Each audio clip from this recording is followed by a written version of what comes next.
Hi, my name's Greg from TP Photography, and today I'm going to do a quick setup video on my Sony a7R Mark II. I've had quite a few people say, how do I set it up to sort of track the eye, or just focus on the face, or focus on the eye, and things like that. And also, how do I set up the custom functions for all the buttons and things like that? Because obviously all the buttons are labeled and do certain things out of the box, but to really sort of customize it so it works best for you, then it's best to go in and customize some of the functions so that they're all to hand when you start using the camera at a wedding or a portrait shoot or something like that. So you're not having to keep sort of going into the menu and going, oh, how do I change this? How do I change that? So let's jump right into it. So the first thing we do is we go into the menu like this, and what you're looking for is you're looking for the custom settings tab. So that's the little cog like this, and then we can see here in tab 7 on the a7R2 it does change on the different Sony cameras, but basically the two things you're looking at are function menu settings and custom key settings. So the function menu, this is when you press the function button on the back of the camera, then you can see you've got 6 different things I can set here. So I can change the focus mode, the focus area, turn silent shooting on or off, and I can also sort of change smile detection and face detection depending on what I want. Some of the other things there is ISO, metering, white balance, DRO, creative style, and the shooting mode. Obviously that's on the dial at the moment, but sometimes handy when you're in video mode. So it's easy. Won't let me change the shooting mode there because I'm on manual in the dial there. But that's not so much of a problem. So just, I can half press there and focus. So I'm in the small focus point there, so which is quite good. I can see that on the left-hand side of the screen, telling me it's in that mode. I can toggle through the display if I want it a little bit simpler. Or I can get a heads-up display, a bit more information, put my histogram on the screen. So there's quite a lot of ways you can customize this, even the display screen. But back to what the purpose of this video. So we're going to go back into the custom settings. So the function menu there, I can change all the different things there. So depending on what I'm going to do, then I could change this, to things that I'm going to change a lot. So if I'm going to change picture profile a lot, then it might make sense to have that in the function menu. But the thing that's quite interesting, and the best thing to do is to go into the custom key settings. That's where you've got the C1 and the C2 and things like that. So I have things like custom button 1 is set to silent shooting, so I can turn that on or off without going into the function menu. One of the things about silent shooting is it's on the a7R2 you're in single shot mode when you're in silent shooting. This a7S series and the a6300 can actually shoot in continuous burst in silent shooting. So obviously that's something to bear in mind. You need to make sure that if you're in silent shooting, you're only going to be shooting single shots. Also, it turns off the flash.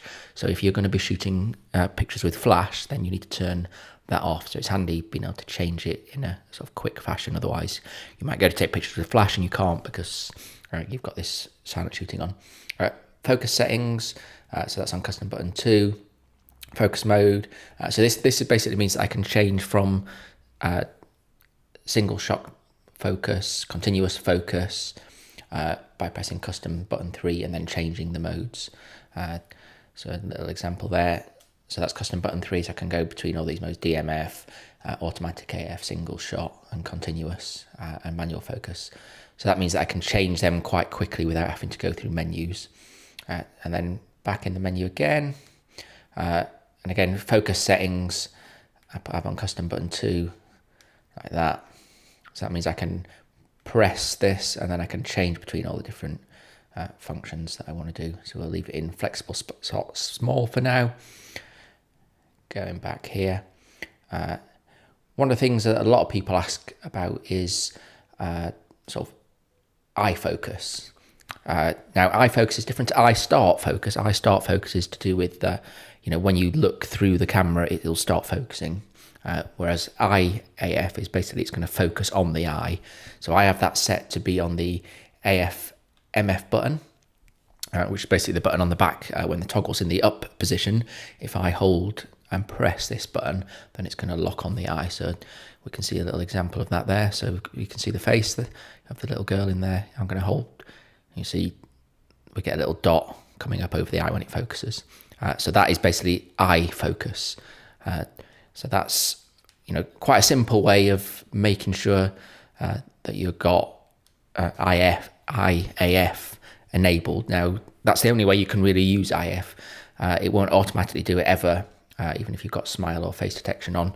Now, you see the other thing I've got here is the auto exposure lock button is on smile and face detect as well. That means if I put the toggle into the down position, then I can change face detection off, face detection on, registered faces. So that means if I have registered faces, it's going to pick those in preference. Face detection on, good old smile shutter. So that, that means that I wouldn't have to press the button to do it. So I'm going to put face detection on in this case.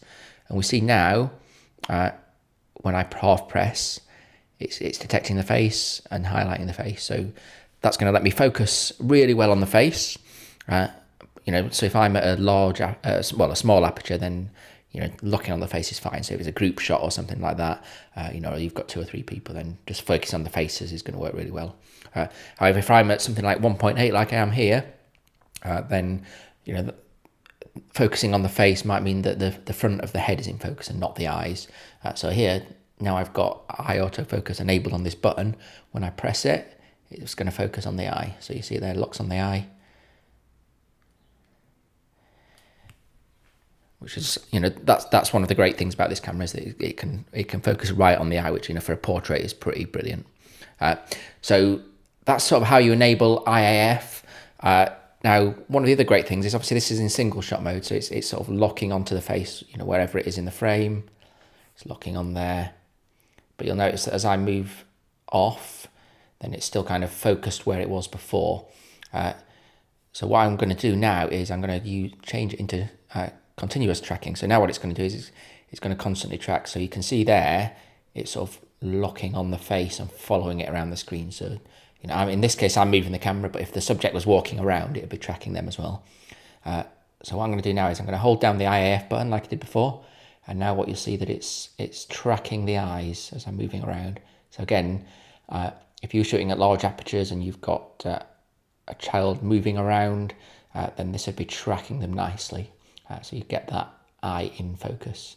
So you can see there as I'm tracking around, I'm holding the button down and the focus is tracking pretty damn well, isn't it? So I hope you found that useful as to how to set up IAF and a little bit of what I have on my custom functions for the buttons to let me change things quickly. Sometimes I might want to turn off face detection so that I can focus on a specific point using the sort of flexible spot. A lot of the time I just leave it on because most of the stuff I'm doing is portraits and it's got people in. So, if I'm at a smaller aperture, so, say I'm at f4 or something, then I might go, well, actually, I'm just kind of happy to focus on the face and that's fine. But a lot of the time I might go, well, actually, focusing on the eye is never a bad thing. It's never going to hurt the sort of pop to the picture. So, again, I hope you found that useful. If you've got any other sort of comments or suggestions or want me to make any other videos about how it's set up and some of the other settings that might be useful to have, then just give me a shout, and hope you found this useful. Thanks for watching, and I'll see you in the next video. Thanks. Bye.